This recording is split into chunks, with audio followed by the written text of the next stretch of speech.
अस्सलाम वालेकुम। आज हम लोग एक नया सिन्फ देखेंगे और वो सिन्फ है यादें। ठीक है ना। यादें से अब तक तुम लोगों का सामना नहीं हुआ है, यादें से अब तक साबका नहीं पढ़ा है। तुम लोग 12वीं क्लास में अब तक मकतूब निगारी पढ़े, सिन्फ तनकीदी मज़मून पढ़े, मुख्तसर अफसाना पढ़े। ठीक है ना। इसके अलावे दास्तान, इंशाइया, मज़मून वगैरह सिन्फ के बारे में हम लोग वक्त ब वक्त क्लास 9वीं से लेकर के 12वीं क्लास तक बात करते रहे हैं। लेकिन आज हम लोग देखेंगे यादें। यादें जैसा कि नाम से ही मालूम हो रहा है कि यहाँ पे हम लोग भूली बिसरी बातें, पुरानी बातें जो गुज़र चुकी हैं उसके बारे में यहाँ चर्चा करेंगे। ठीक है ना। बहुत शॉर्ट में यहाँ यादें के बारे में लिखा हुआ है, हम लोग इसे पढ़ के देखते हैं कि यहाँ पे लिखा क्या है। ठीक है ना। किताब देखो। उर्दू के कई अदीबों ने अपनी ज़िंदगी के अक्सर अहम तजर्बात और वाक़यात को यादें के उन्वान से मुरत्तब किया है। बात समझे, ध्यान से जुमला सुनोगे बात समझ में आ जाएगी। उर्दू के कई अदीबों ने लिखने वालों ने, मुसन्निफ़ों ने अपनी ज़िंदगी के अक्सर अहम तजर्बात, ज़िंदगी के अक्सर अहम तजर्बात, अहम तजुर्बों को और वाक़यात को यादें के उन्वान से मुरत्तब किया है, यादें के उन्वान से लिखा है। ठीक है ना। अक्सर वाक़या, अक्सर तजर्बा जो मुसन्निफ़ के साथ पेश आया, जो मुसन्निफ़ के साथ गुज़रा, उसको यादें के उन्वान से मुरत्तब किया है, लिखा है। यादें के बरअक्स, बरअक्स माने उल्टा, सवानेह का दायरा वसी होता है। सवानेह भी यादें से मिलता जुलता सिन्फ है, लेकिन सवानेह का दायरा वसी होता है, बड़ा होता है। यादें उसी के ज़ेल में आती हैं, यादें उसी के ज़ेल में, उसी के अंडर में आती हैं। किसके अंडर में? सवानेह के। सवानेह में तरतीब व तसलसल पाया जाता है, जबकि यादों में सवानेही तसलसल को कायम रखने की शर्त ज़रूरी नहीं। बात समझे। सवानेह में, सवानेह या आप बीती, उसमें क्या है कि तरतीब व तसलसल पाया जाता है, जबकि यादों में सवानेही तसलसल को कायम रखने की शर्त ज़रूरी नहीं है। यादें कलमबंद करने वाला बहुत सी यादों में से महज उन यादों का इंतखाब करता है जो किसी न किसी पहलू से अहम, नुमायाँ और तवज्जो तलब होती है। ठीक है ना। बहुत सारी बातें गुजरी हैं, बीती हैं, लेकिन हम उस बात का जिक्र करेंगे, उस बात को लिखेंगे जो अहम होगी, जो ख़ास होगी, जो ख़ास छाप छोड़ गई होंगी। ठीक है ना। यादें कलमबंद करने वाला बहुत सी यादों में से महज उन यादों का इंतखाब करता है जो किसी न किसी पहलू से अहम, नुमायाँ और तवज्जो तलब होती हैं। बाज़ अदीब यादें के लिए अब याद निगारी की इस्तिलाह भी इस्तेमाल करने लगे हैं, यानी यादें के जगह में याद निगारी कहने लगे हैं, याद निगारी की इस्तिलाह भी इस्तेमाल करने लगे हैं। याद निगारी कोई बाकायदा सिन्फ़े अदब तो नहीं है, लेकिन यादें के तहत बाज़ अदीबों की बहुत दिलचस्प तहरीरें सामने आ चुकी हैं। इसलिए मुमकिन है मुस्तकबिल करीब में, माने बहुत नज़दीक आने वाले दिनों में, बहुत आने वाले दिनों में, करीब में इसे एक मुस्तकिल सिन्फ का दर्जा भी मिल जाए, मुस्तकिल सिन्फ का दर्जा मिल जाए, लगातार कंप्लीट सिन्फ का दर्जा याद निगारी को या यादें को मिल जाए। बहुत शॉर्ट में है, अब हम लोग यादें पढ़ के देखते हैं। ठीक है ना। बात समझ में आ जाएगी कि यादें में है क्या। ठीक है। यादें जो तुम लोगों को पढ़ना है वो एक ही यादें पढ़ना है, और यादें का उन्वान है रोशनाई। ठीक है ना। रोशनाई सज्जाद ज़हीर का लिखा हुआ यादें हैं। सज्जाद ज़हीर अब कौन सी बात को याद कर रहे हैं वो यहाँ पढ़ने के बाद मालूम होगा। ठीक है, पढ़ते हैं। यादें। रोशनाई। 1937 की गर्मियों के शुरू में पंजाब किसान कमेटी का सालाना इजलास अमृतसर में होना करार पाया। ठीक है ना।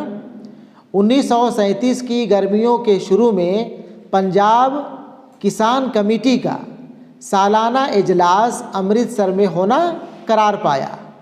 सूबे मुतहद्दा की किसान सभा के कारकुनों की हैसियत से डॉक्टर अशरफ को और मुझे उस कॉन्फ्रेंस में शिरकत के लिए मदऊ किया गया था।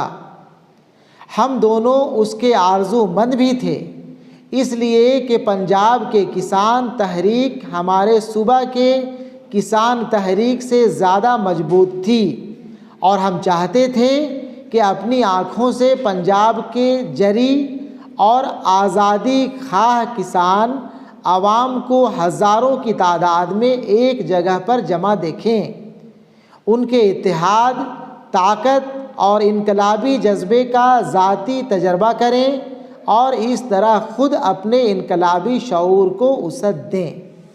पंजाब के किसान कोई भी आंदोलन करते हैं, कोई भी तहरीक करते हैं, वो ज़बरदस्त आंदोलन करते हैं। अभी पिछले साल, लगभग पिछले साल या उसके पहले, किसानों का आंदोलन सालों भर चला था। दिल्ली को बिल्कुल पैक कर दिया गया था, जाम कर दिया गया था। हरियाणा पंजाब से आने वाले रास्तों को बंद कर दिया गया था। और किसान, पंजाब के किसान खास करके, पंजाब के किसान जो है अपनी मांगों को लेकर के, है ना, किसानों का जो भी पैदावार है उसका हक दाम मिले, उसका जायज़ दाम मिले, उसको लेकर के जब जब वो आंदोलन किए हैं, जब जब तहरीक चलाए हैं, वो ज़बरदस्त तहरीक चलाए हैं, ज़बरदस्त आंदोलन किए हैं, है ना। यहाँ भी मुसन्निफ़ कह रहे हैं सज्जाद ज़हीर कि मुझे भी पंजाब किसान कमेटी का सालाना इजलास जो कि अमृतसर में हुआ, वहाँ जाने का इत्तफ़ाक़ हुआ, वहाँ जाने का मुझे मौका मिला। चूँकि मैं और इनके साथ कौन गए थे, डॉक्टर अशरफ को और सज्जाद ज़हीर को, दोनों को दावत दी गई थी कि आप भी किसान तहरीक में, किसान आंदोलन में शामिल हों। ठीक है, तो उन लोगों के बुलावे पे ये लोग भी गए। ये लोग तो वहाँ के रहने वाले नहीं थे। अब हम लोग पढ़ के देखेंगे सज्जाद ज़हीर कहाँ के रहने वाले थे, ये पंजाब के नहीं थे। ठीक है ना। तो ये दूसरे स्टेट के थे, दूसरे सूबा के थे। इन लोगों को जाने का मौका मिला और इन लोग भी चाहते थे कि हम लोग भी वहाँ जा कर के पंजाबी किसानों के तहरीक को नज़दीक से देखें। ठीक है ना। चूँकि वहाँ जाने के बाद उन्हें ये मालूम होता कि हमारे यहाँ जो आंदोलन होता है, हमारे यहाँ जो तहरीकें चलाई जाती हैं और पंजाबी किसानों के आंदोलन में, तहरीक में क्या फ़र्क है। ठीक है, आगे देखते हैं। इसके चंद दिनों बाद मुझे इत्तला मिली कि उस मौके पर पंजाब के तरक्की पसंद मुसन्निफ़ीन ने भी अमृतसर में अपनी कॉन्फ्रेंस करने का फ़ैसला किया है। अब यहाँ पे तरक्की पसंद मुसन्निफ़ीन, तरक्की पसंद राइटर्स, लेखक, इन लोगों ने भी ये फ़ैसला लिया कि हम लोग भी अपनी कॉन्फ्रेंस अमृतसर में करेंगे। उन्होंने भी मुझे लिखा कि चूँकि यह उनकी पहली सूबाई कॉन्फ्रेंस है, जिसके बाद लाहौर और अमृतसर के अलावा दूसरे मुकामात पर भी अंजुमन की शाखें कायम होने की उम्मीद की जाती है, इसलिए अंजुमन के कुल हिंद जनरल सेक्रेटरी की हैसियत से मेरी शिरकत उस कॉन्फ्रेंस में ज़रूरी है। अब यहाँ पे तरक्की पसंद मुसन्निफ़ीन जो अमृतसर में कॉन्फ्रेंस करने वाले थे, उन लोगों ने भी इन्हें दावत दी कि आप यहाँ पे ज़रूर हमारे कॉन्फ्रेंस में शामिल हों। आगे सुनो। अब मेरे लिए अमृतसर पहुँचना और भी ज़्यादा ज़रूरी हो गया। किसान कॉन्फ्रेंस जलियांवाला बाग में थी, जहाँ पर हज़ारों पंजाबी किसान इकट्ठे हुए थे। तरक्की पसंद मुसन्निफ़ीन की कॉन्फ्रेंस भी यहीं होना करार पाई। फैज़ उसके मुहतमिम थे। फैज़ अहमद फैज़ तरक्की पसंद मुसन्निफ़ीन के मुहतमिम थे, उसके इंतज़ाम करता थे, उसके रूह रवां थे। किसान कॉन्फ्रेंस के मौके पर वो एक बस्ता हाथ में लिए जलियांवाला बाग में इधर उधर मुस्कुराते घूमते हुए मुझे कभी कभी नज़र आ जाते। मैंने उनसे कहा कि इस हंगामे और मजमे में मुसन्निफीन की कॉन्फ्रेंस कैसे होगी। किसान कॉन्फ्रेंस के सेशन जब ख़त्म भी हो जाते हैं उस वक्त भी काफ़ी बड़ा मजमा कॉन्फ्रेंस के पंडाल में मौजूद रहता है। फैज़ ने कहा कि क्या करें, हमने बहुत कोशिश की कि मुकामी कॉलेजों या स्कूलों में से कोई हमें 2 दिन कॉन्फ्रेंस करने के लिए एक छोटा सा हॉल दे दे, लेकिन कोई भी राज़ी ना हुआ। आखिर को हमने किसान कॉन्फ्रेंस वालों से कहा, वो बड़ी खुशी से खाली वक्त में अपना पंडाल देने के लिए राज़ी हो गए। अच्छा है, पंजाब के किसान अपने अवामी मुसन्निफीन की सूरतें तो देख लें और मुसन्निफीन के लिए भी किसानों के साये में अपनी कार्रवाई करना मुफीद होगा। मुझे ताज्जुब इस बात पर था कि MAO कॉलेज वालों ने भी हाल नहीं दिया। तासीर उसके प्रिंसिपल थे और फैज़ वहाँ पढ़ाते थे। फैज़ ने कहा कि लीजिए, यहाँ के बाज़ हल्के हमारी अंजुमन के बारे में क्या सोचते हैं। जिस शान से तरक्की पसंदों की यह कॉन्फ्रेंस हुई वैसे शायद ही कोई और हुई हो। पंडाल तो बहुत बड़ा था जिसमें 10,000 आदमियों के बैठने की जगह थी। हमारी कॉन्फ्रेंस में ज़्यादा से ज़्यादा 200 आदमी शरीक हुए।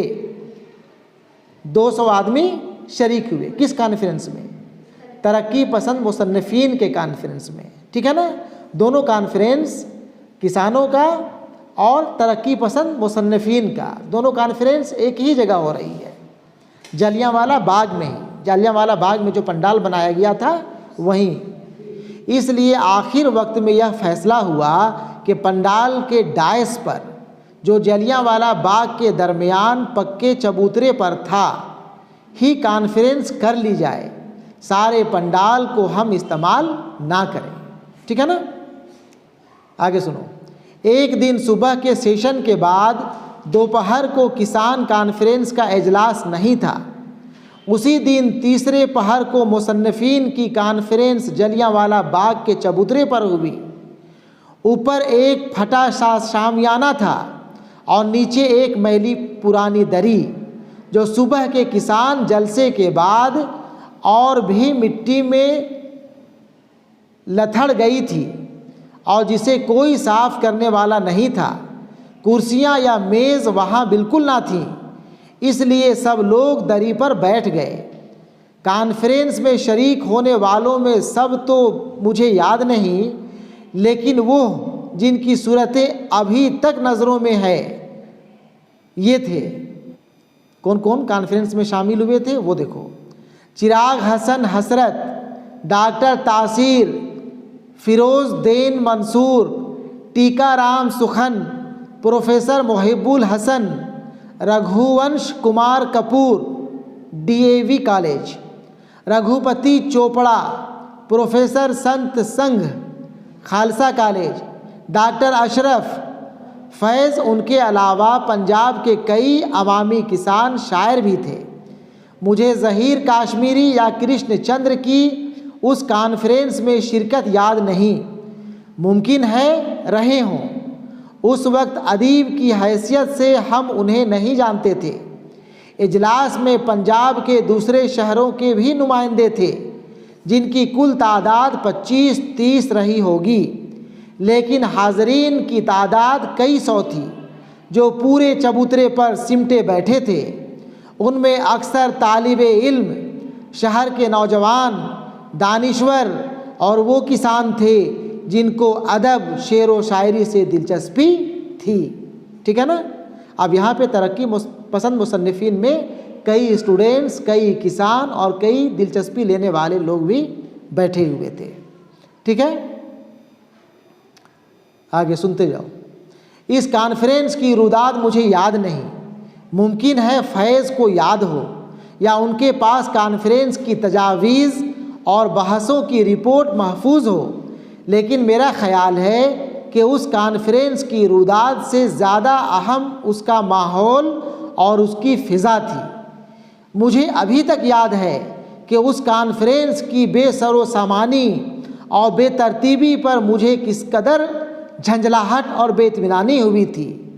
उस हंगामे में संजीदा अदबी बहस मुमकिन ना थी, मगर अदब में महज संजीदगी ही की तो ज़रूरत नहीं।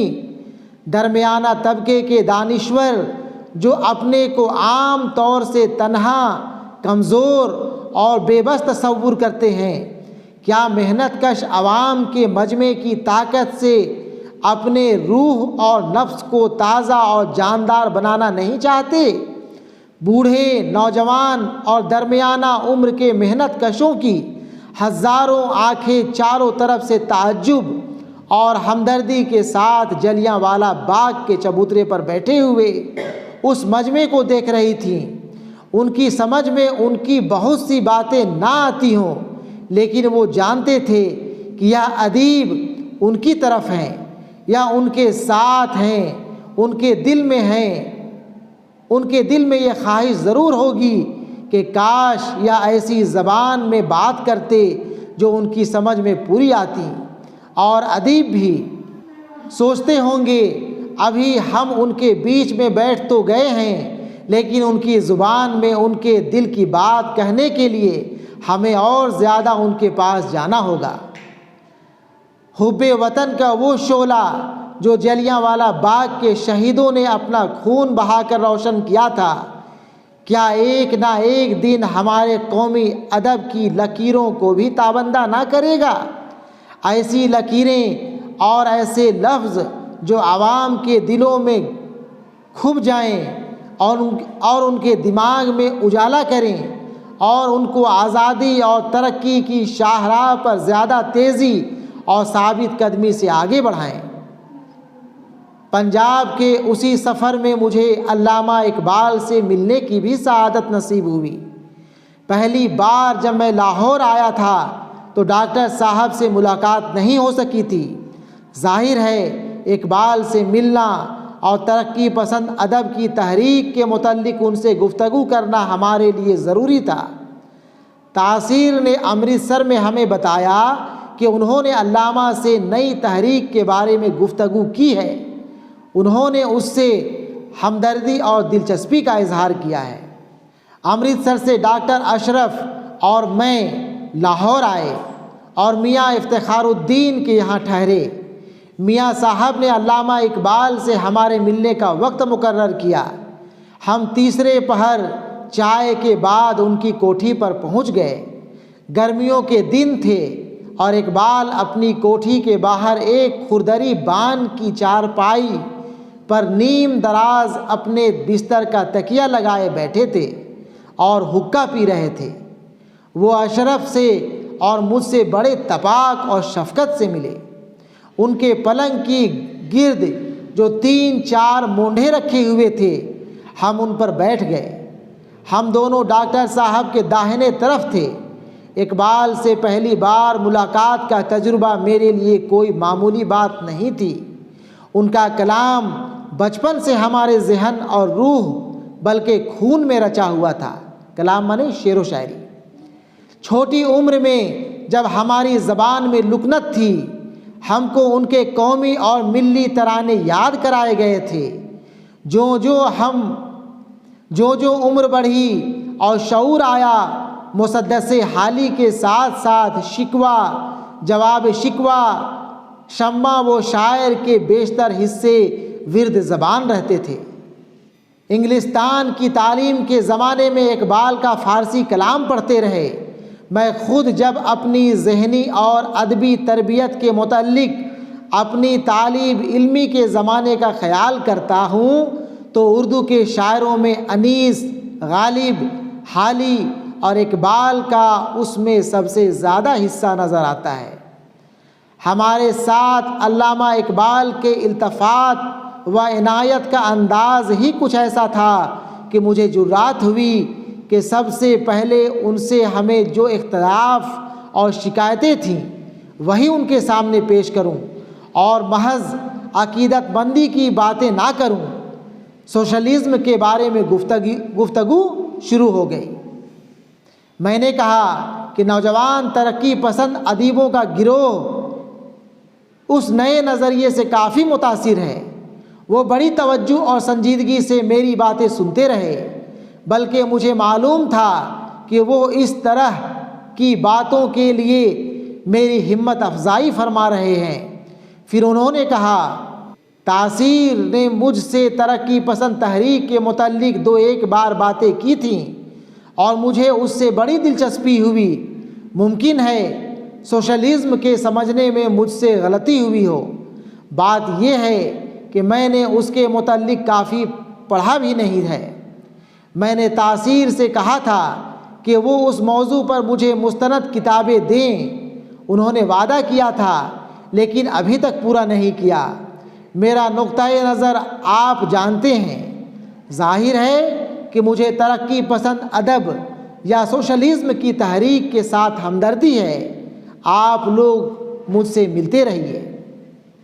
अल्लामा इकबाल से तरक्की पसंद अदब की तहरीक के मुतल्लिक हमारी बातचीत तिश्ना और नामुकम्मल रही। इसका मुझे अफसोस रहा, ख़ास तौर पर इस वजह से कि अल्लामा इकबाल ने हमारी तहरीक के साथ दिलचस्पी और हमदर्दी का इजहार किया था। मैंने तहैया किया कि अगली बार जब पंजाब आऊँगा तो उनसे फिर मिलकर तहरीक के मुतल्लिक ज़्यादा वजाहत से गुफ्तगू करूँगा, लेकिन बदकिस्मती से इसका मौका नहीं मिला। जब मैं दोबारा लाहौर गया तो वो तायर कुदसी इस जहान से परवाज़ कर चुका था, यानी कि अल्लामा इकबाल इंतकाल कर चुके थे। ठीक है ना। सज्जाद ज़हीर का यही यादें हैं। यादें कभी सज्जाद ज़हीर तरक्की पसंद मुसन्निफ़ीन के इजलास में जलियांवाला बाग में शामिल हुए थे और वहीं जलियांवाला बाग में पंजाब के किसानों की तहरीक भी चल रही थी। ठीक है ना। और उसी ज़माने में जब वो कभी अमृतसर गए, कभी लाहौर गए, तो अल्लामा इकबाल से भी उन्हें मिलने का इत्तफ़ाक हुआ था। अल्लामा इकबाल से भी तरक्की पसंद तहरीक के बारे में बातचीत किए थे और तरक्की पसंद तहरीक के बारे में अल्लामा इकबाल का मुस्बत सोच था, पॉजिटिव रिस्पॉन्स था। इसे लेकर के वो दोबारा भी उनसे मिलना चाहते थे। दोबारा लाहौर गए भी थे सज्जाद ज़हीर, लेकिन उस वक्त अल्लामा इकबाल इंतकाल कर चुके थे। ठीक है ना। यादें हैं जो कुछ वो याद किए थे तरक्की पसंद मुसन्निफ़ीन के अजलास के बारे में या किसानों के तहरीक के बारे में, या जो कुछ भी कुछ बहुत यादें इनके जहन में थी, उन्हीं को ये लिख डाले हैं और यही यादें हैं। ठीक है ना। ठीक है। ठीक है।